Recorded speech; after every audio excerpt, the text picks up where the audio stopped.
So, hello and welcome to the New Gig Podcast. I'm your host, Glenn Hodgson, and today I'm delighted to be joined by the CMO at Engine, Katerina Ohra. How are you doing, Katerina? Hey Glenn, I'm good. How are you doing? I'm doing very well indeed. Now, Katerina, tell us a little bit about yourself, the current role, but also the background and the journey that you've been on here. Yeah, thank you for that question. I usually say that my past was tough and complicated in a way that I never knew who I want to be and who I Okay. am for, like, I don't know, 30 years. I finished Wow. my master degree in economics, but still, it didn't give me any clue. And I used to work in a bank, started as a call center operator, finished as a sales analyst. Then I worked in operations in insurance company. Then I worked as a designer, as an accountant, as a web page administrator. So it was like bits and pieces of very different roles I was Mm, doing, and I never understood who actually I am and what I want to do. And I felt kind of depressed because my friends by their 30s already had career and very clear paths and mm. became kind of like senior positions, and I was nothing because I did lots of different things without any like particular normal way of doing Yeah. things. And then by COVID, I was invited to Engine to help with operations, and this is where it all started. And I found out that actually my superpower and my unique selling point is flexibility, which Yeah. actually I got exactly because I did lots of very different roles before. And in Engine, currently, you said I'm CMO, it's true, but I more would call myself business developer because Yeah. currently I'm not working in marketing department only. I'm working with all the departments within the company and helping to make processes more smooth, to work with people, to use the resources the way it is optimized. And we are working with automation a lot. And this is also like huge part of what I'm doing daily. Yeah, So excellent. That's fantastic. And a lot of things. So I think this is interesting. People think sometimes that life is going to, and certainly your professional life is going to be a linear path, where it's not. It's lots of dead ends, it's lots of twists and turns, and it's a bit of a roller coaster up and down as well in terms of where you are and what you achieve. yes, and I'm kind of believer in scanners and divers theory, Hmm. where some people are actually divers that dive very deep into the one role they are doing or into one specific knowledge, and then they become super senior masters in what they are doing. And others, like me, are scanners that are scanning different ways, different things, and then it gives me my unique, way of doing things, and this is what I believe in a lot. Excellent. And when it comes to the current labor market today in Europe, you've got this overview, as you say, you've been scanning a lot in terms of the developments here. And so, what are the what are the trends that you're seeing? What are the kind of the patterns and the development trends that you see within this space? Mhm.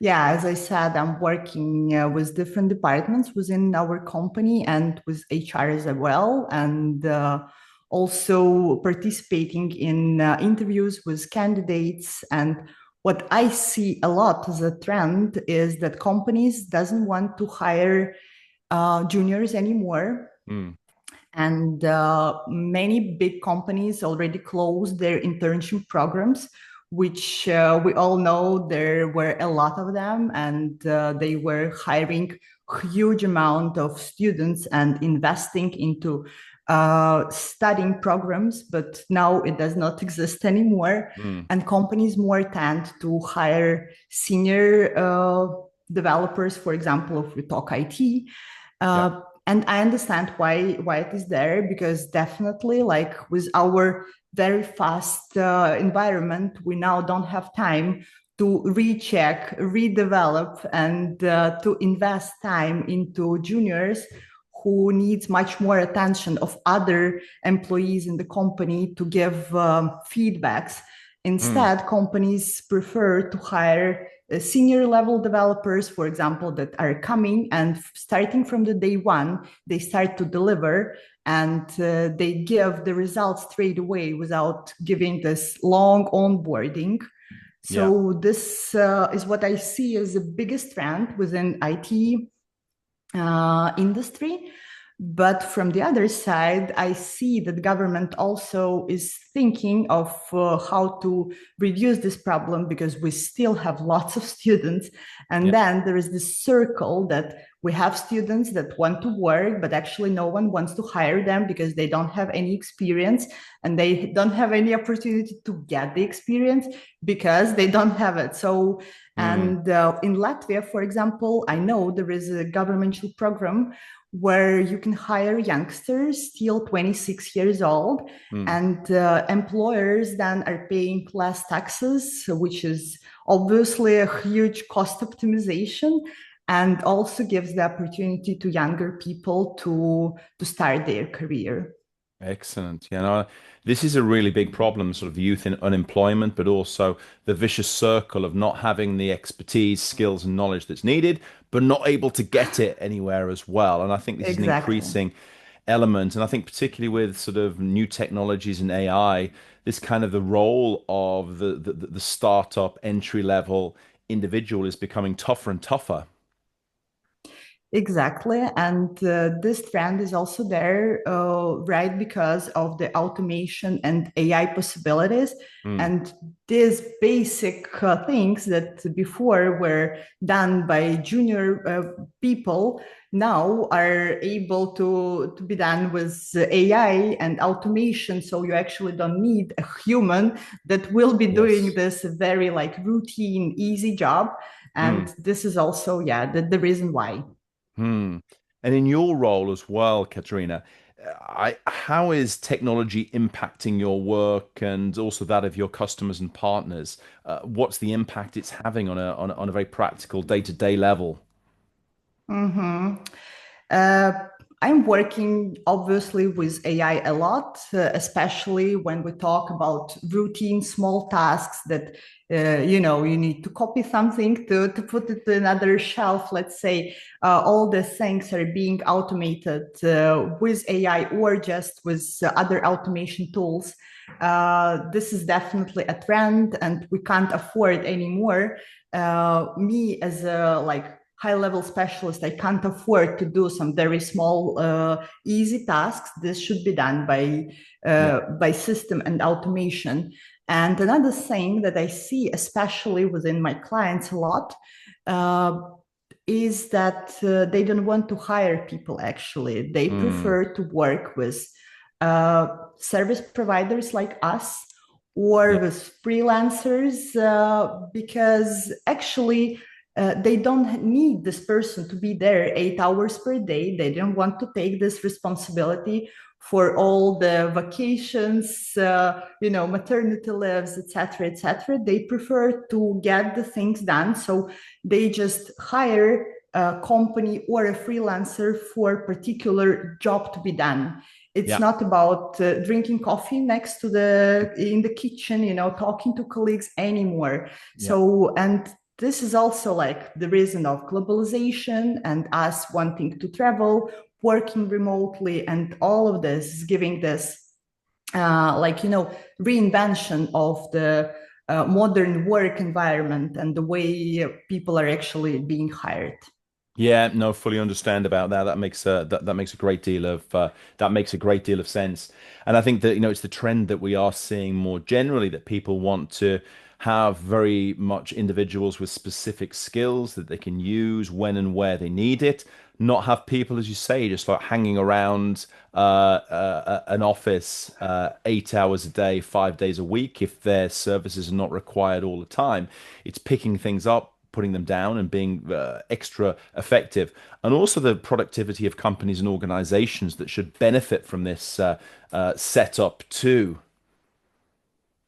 Um, yes, I see this as a big opportunity for companies to do things quicker. Yeah, Because what I see, for example, and why we are being hired by our clients, that they have their inner team, that they are making some basic, I don't know, support maintenance. They are making sure everything is working smoothly. But then at some point, they need some specific knowledge or they need some specific tool to be developed. And this is exactly where you don't want to hire a like new department of 10 people and then you don't know how to get rid of them when the project is over. So yeah, this is exactly the way we are working with our clients and being invited for some specific project.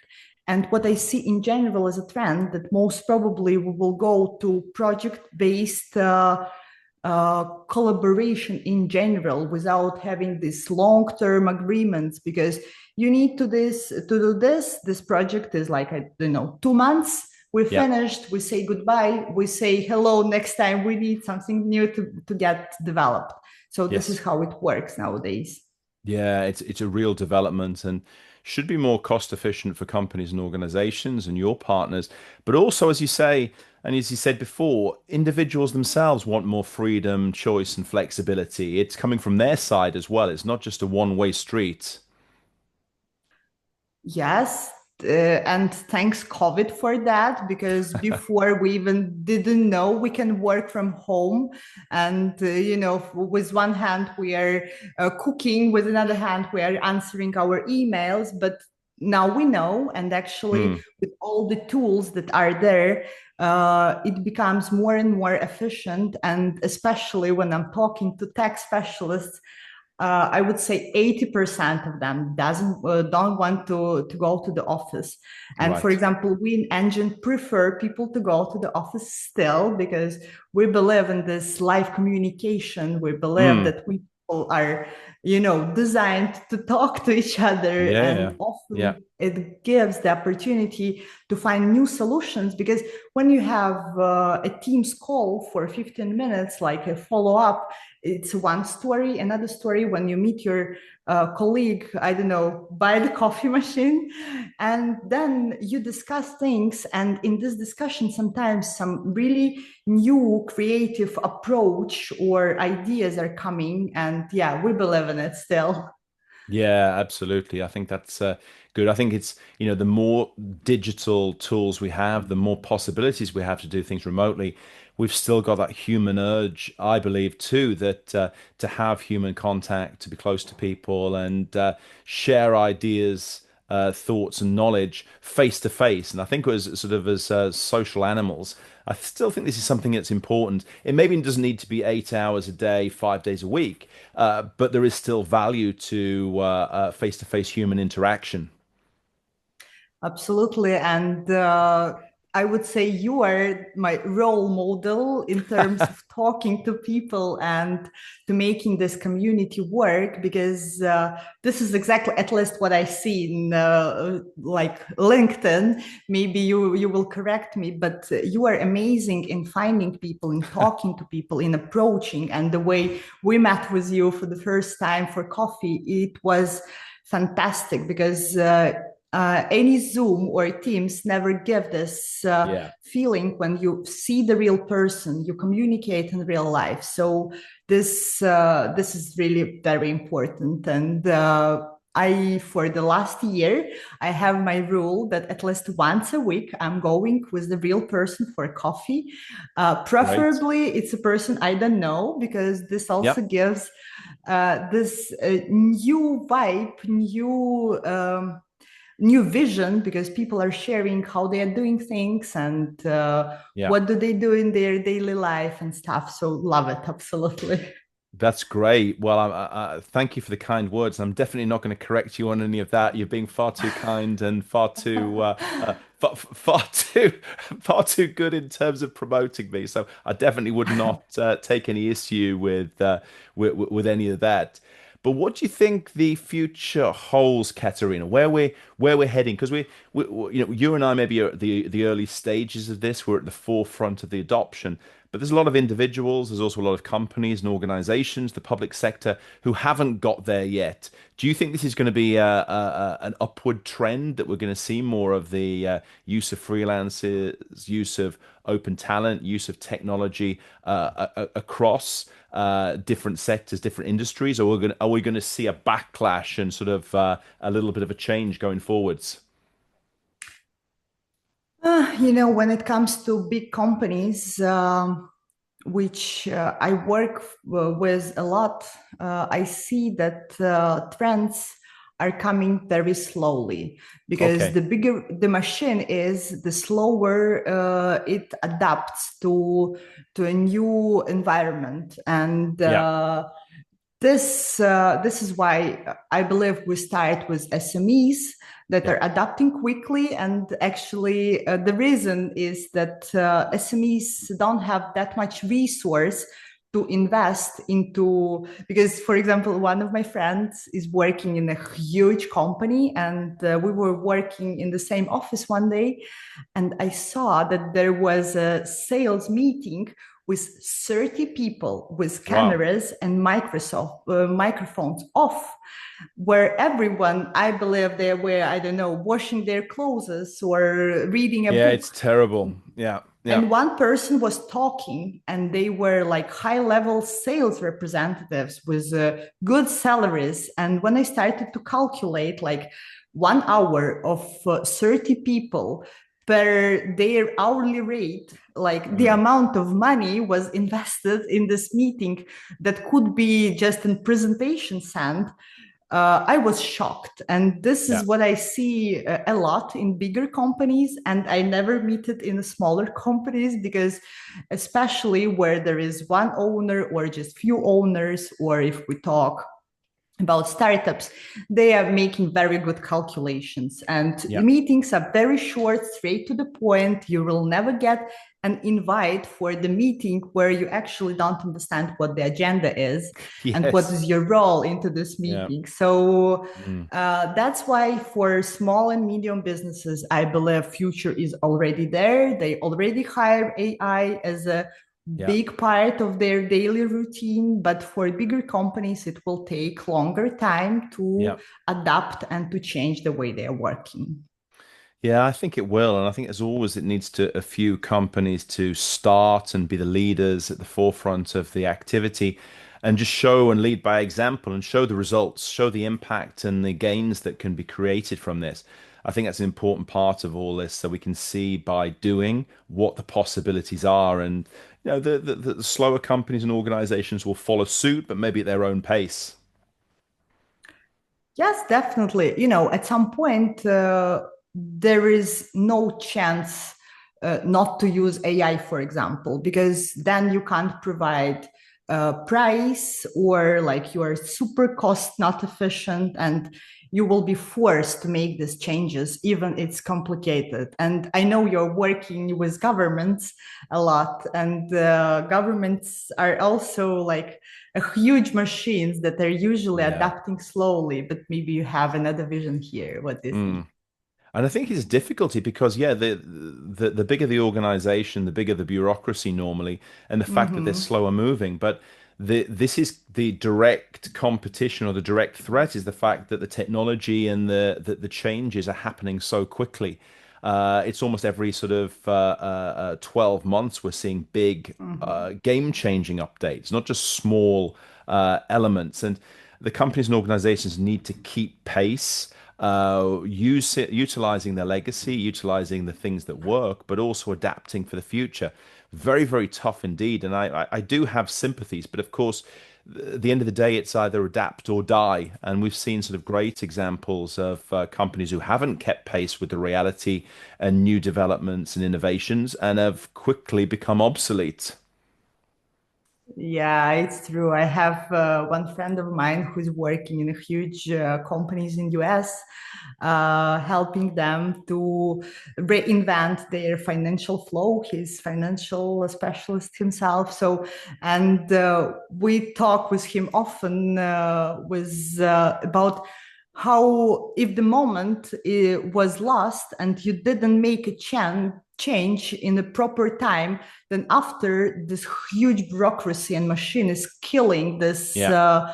company itself. So yeah, it's always a question of being up to date, of checking trends, and of C-level executives to be flexible enough to make even tough decisions, and sometimes to fire people, for example, Yeah. to just keep the company running and give it a Mm. new opportunity to grow.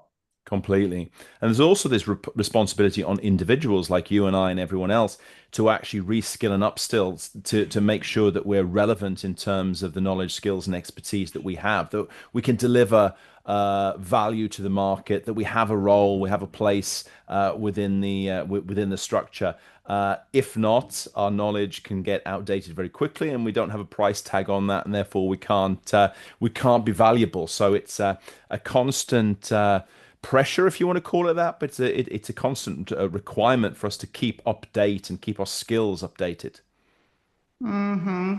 Yeah, we can call it pressure, or we can call it lifelong learning. Yes. Yeah. This is up to you how you take it. But in general, yes. And what I said in the very beginning about my past and how it all turned out, that this flexibility and ability to learn and adapt quickly is definitely something that makes my daily routine easier, because I Yeah. never believe something is forever. I Yes. only believe everything will change quickly. And Yeah. at some point, I just accepted it that change is my daily normal. And Mm. I don't expect me coming in the morning, making coffee and just doing some standard stuff. It's not absolutely about what I do daily. It's Yeah. always about finding solutions, finding new ways, reinventing things, and especially using same resources in a different way to make Yeah. them more efficient. Sounds fantastic. Well, absolutely brilliant. And thank you for this great update. Fantastic work that you're doing, Katerina. And it was great to hear about your personal take on the developments that are taking place right now, and also to have an eye to the future and what's coming down the pipeline. Yeah, Glenn, absolutely. Thank you for having me. Just love the way you are doing things, and super inspired about everything you are sharing. So thank you. Thank you. It's my pleasure.